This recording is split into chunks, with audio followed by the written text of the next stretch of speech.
In this PowerPoint or video, we will be learning about language development in children. First of all, you need to know the difference between receptive and productive language. Productive language is actually producing language and speaking, which the first words don't begin until around the first year of life. However, receptive language takes place much earlier. This is understanding what people are saying. After several months of age, babies can understand when you mean no, that means not to touch something, or when you say come here, they want you to come to them. So they can understand what you're saying long before they can actually produce language themselves.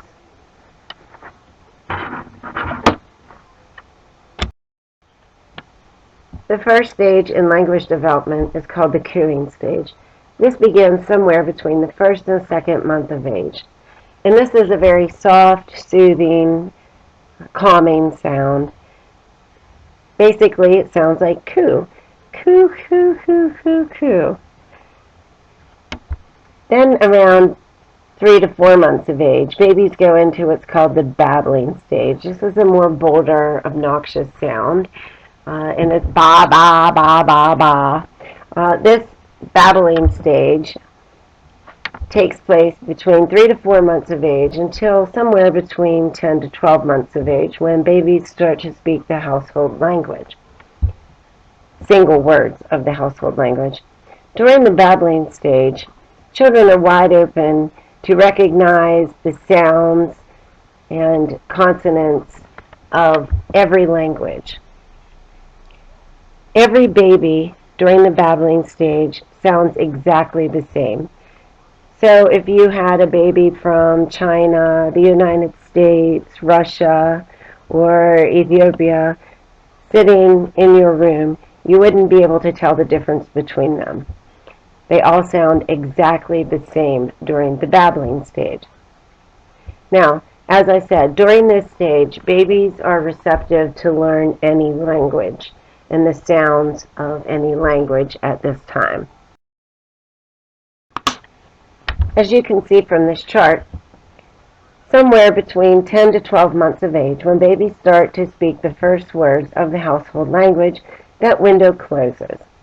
And some babies cannot recognize sounds or words or syllables from different languages.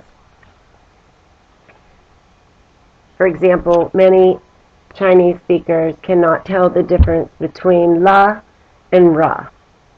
They sound exactly the same to them. Many German speakers cannot tell the difference in the English language between this and dis. English speakers cannot tell the difference between an Indian dialect and the Hindi T's.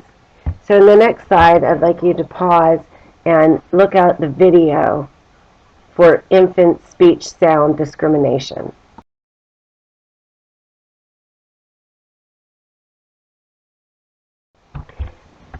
The third stage of speech or language development takes place around 1 year of age and lasts from about 1 to roughly 2 years of age. And this is called one-word stage or holophrastic stage. During this stage, babies just speak single words to communicate their thoughts and ideas. So the first words that babies speak today are pretty much the same as they've been speaking from the beginning of time. Babies usually speak in one-word phrases relating to things that they're familiar with around the house. So mama, dada, maybe their pet's name or a favorite toy tend to be the first words spoken. Around the age of 2, children start to speak in two-word statements to communicate their thoughts and ideas. So they might come over to you and say, me up, wanting you to pick them up.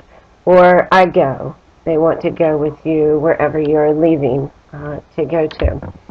Children at this stage speak telegraphically. So telegraphic speech is just how children communicate during this two-word stage. Children speak like a telegram. They leave out helping or auxiliary words, using mostly nouns and verbs to communicate meaning. So they leave out helping words like and the and are. So they just say go car, me up, go store to communicate their thoughts and ideas, just like a telegram.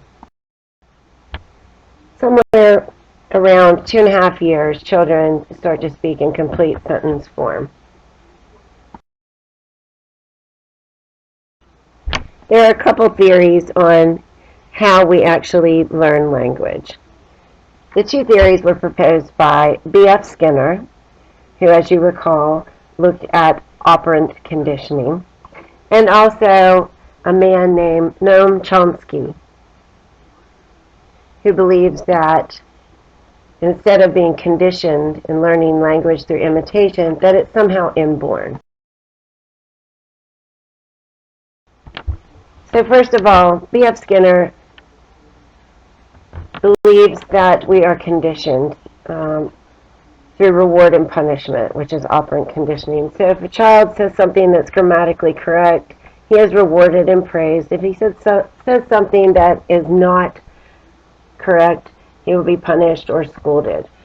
According to Skinner, children learn their language and grammar rules through observation and imitation. So this is called the social learning theory for language. Chomsky, on the other hand, believes that we have the inborn universal capacity for grammar. He believed that we acquire language way too fast for it all to be observed and imitated.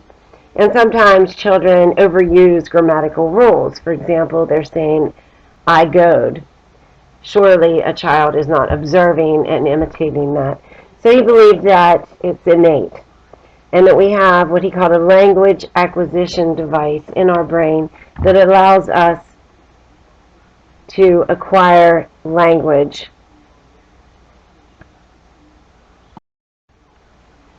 Most believe that it's a combination of the two. Yes, a lot of our grammar and our language is imitation and observation, but we also do have an inborn ability to understand and use language. We do also know that there is a critical period when it comes to language. And if you recall, in a past lesson, we looked at Jeannie, who was basically a feral child who was raised in isolation in her home, and nobody had ever spoken to Jeannie, and she was beaten for trying to speak. And she wasn't found until she went through puberty, around the age of 13. And most believe that if you do not learn a language and you're not spoken to before you go through puberty, this 11 to 13 age range, that the ability deteriorates and you can never learn to speak and acquire language. So this is referred to as the critical or sensitive period for language development. The last term we need to look at is Ben Whorf's linguistic relativity or linguistic determinism. Here, language determines the way we think. Okay, we do not think about things that we don't have words for. One example he points to is the Hopi tribe. The Hopi tribe has no words for past tense. Therefore, they rarely think of the past. So our language determines our thoughts.